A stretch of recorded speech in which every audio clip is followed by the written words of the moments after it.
Hello everyone, welcome to this new lesson of our course to achieve expertise in conversational English. The lesson for today is email phrases.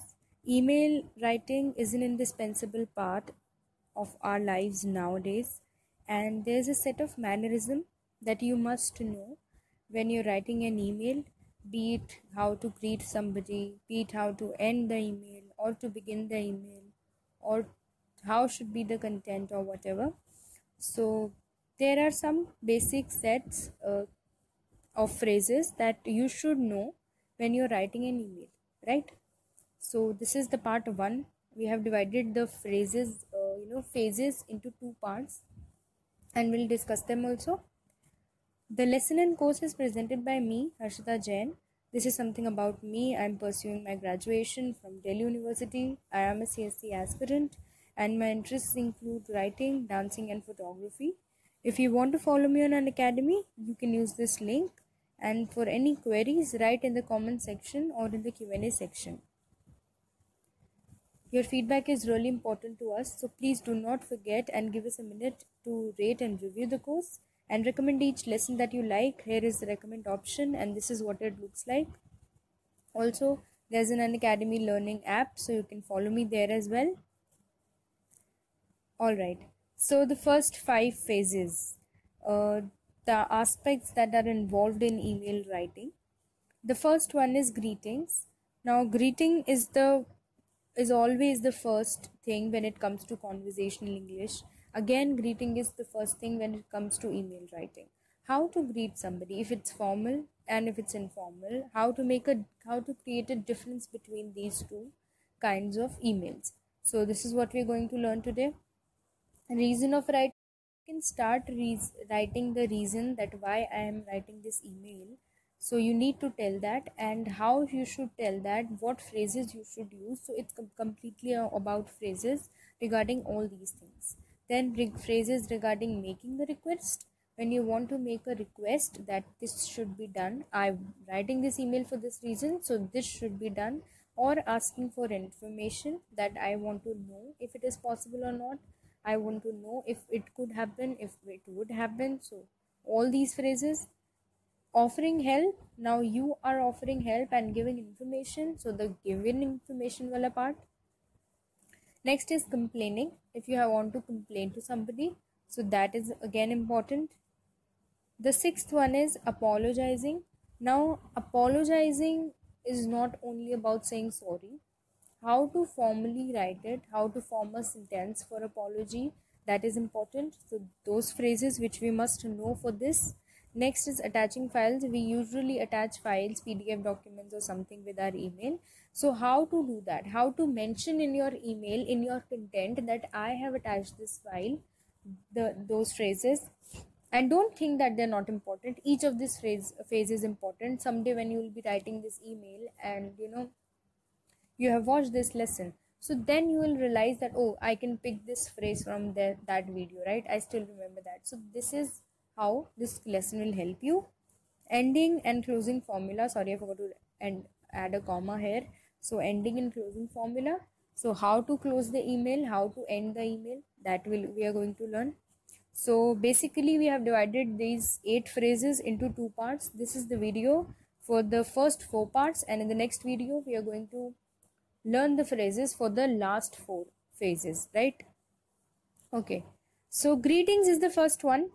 It's easy as well, but just to not leave this part, I am adding this as well. So greetings, when you're writing it for formal, sir or ma'am, and dear can also be used, dear sir and dear ma'am, but that's nowadays not common.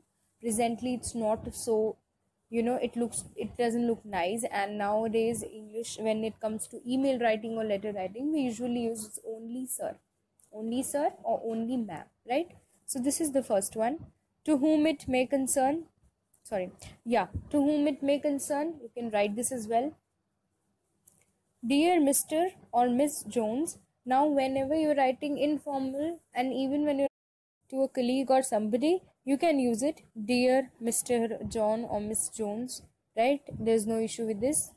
Next one is hi John. Now let me tell you something. Writing it with punctuation marks is really important. Why I do always mention phrases with the correct punctuation marks, because we when we're writing email and we write sir and add three commas, that sounds, that seems really unprofessional, right? So it doesn't seem nice, because it shows that you do not know the correct way of writing or mentioning the greeting. So it can be also observed. Okay, don't think that everybody ignores that. Many people do observe that as well. I am one of those people. So do mention correct punctuation marks. And so this is the way to write hi, then comma, then the name if you want to, and then the sign, then the hello. Okay, right? So hello, you write hello, and then comma, and then the name, and then exclamatory sign, and then again dear. So hello, hi are again informal, but not to that extent. Then dear, when it comes to dear, it's completely informal. You're completely informal with that person. So these are the greetings, sir or ma'am, or to whom it may concern. We usually use these two only. There's no other way of mentioning somebody, greeting somebody formally. Then dear Mr. or Miss Jones, dear Dr. Smith, hi, hello, and dear, right? So these are all the greetings, ways of greeting. Now reason, how can you mention the reason? Why are you writing this email? So all of us basically use I am writing this email to you for discussing this problem. Now, what are better ways to write this sentence only, right, differently? So, the first one is I am writing to ask for, right? So, I am writing to ask for, again, it is a bit short and it shows that you know how to write. So, it's for, I'm not mentioning the reason. Okay, I'll explain with one particular reason. I'm writing to ask for the meeting that is going to held on Tuesday. I'm writing regarding the meeting, right, with reference to the or are. Now with reference to जब हम लिखते हैं, so that means कि there was some email, previous email, and you're replying to that, right? So with reference, and also one thing, if you are referring to something, okay, so again you're giving reference is always some material, another material, be it email, be it some advertisement. So advertisement के लिए हम ये भी लिखते हैं and application, right? So you read some advertisement in the newspaper regarding a job. When you're writing the job application, you can write with reference to the advertisement in the newspaper of your company for whatever the post was. I am writing this email to apply for that job. Okay, so reference, this phrase is a bit different. I am writing with regard to the meeting. As I said, these all are similar, I think.